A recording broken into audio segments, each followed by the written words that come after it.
जय श्री महाकाल। 2 मिनट शिक्षा में आपका बहुत स्वागत है। आपने देखा होगा बहुत से ऐसे लोग होते हैं जिनकी निर्णय लेने की शक्ति काफी कमजोर होती है। किसी भी कार्य को करने के लिए बहुत ज्यादा सोच विचार करते हैं।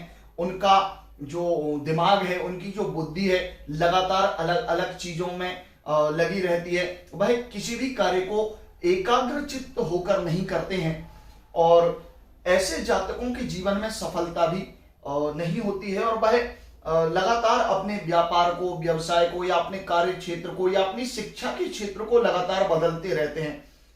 तो इस विषय में विशेष रूप से जब मैंने अध्ययन किया तो पाया कि बृहस्पति पर्वत पर यदि सीधी 2 रेखाएं हों तो इस स्थिति में ऐसा जो जातक होता है वह एकाग्रचित्त नहीं होता है।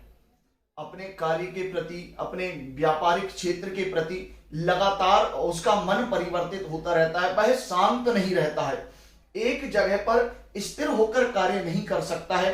मन की स्थिति स्थिर नहीं होती है, जिसके कारण वह लगातार अपना कार्य क्षेत्र या अपनी शिक्षा का क्षेत्र बदलता रहता है। अगर ऐसे विद्यार्थी हैं और जिनके हाथों में यह रेखा है तो वह निर्णय नहीं कर पाते हैं कि उन्हें अपनी शिक्षा का आधार क्या रखना है, किस क्षेत्र में उन्हें शिक्षा ग्रहण करनी है।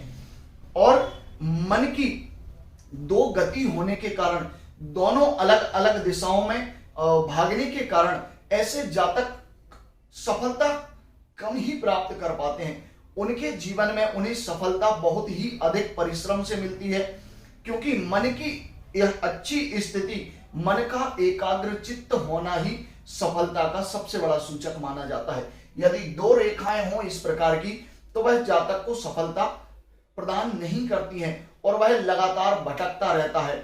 यदि इसमें से कोई एक रेखा किसी भी अन्य रेखा के द्वारा काटी जा रही हो तो इस स्थिति में हम कह सकते हैं कि जातक कई विषय में विचार करेगा। उसकी मानसिक स्थिति जो है काफी विचार करने वाली होगी। काफी विचार करने के बाद आखिरकार वह जातक अपने निर्णय पर पहुंच ही जाता है और कार्य में सफलता भी प्राप्त कर लेता है। लेकिन कोई एक रेखा जो है अन्य रेखा के द्वारा काटी जा रही हो, तब यदि 2 सीधी रेखाएं हैं तब जातक का मन लगातार भटकता ही रहता है, वह एकाग्रचित्त नहीं रहता है।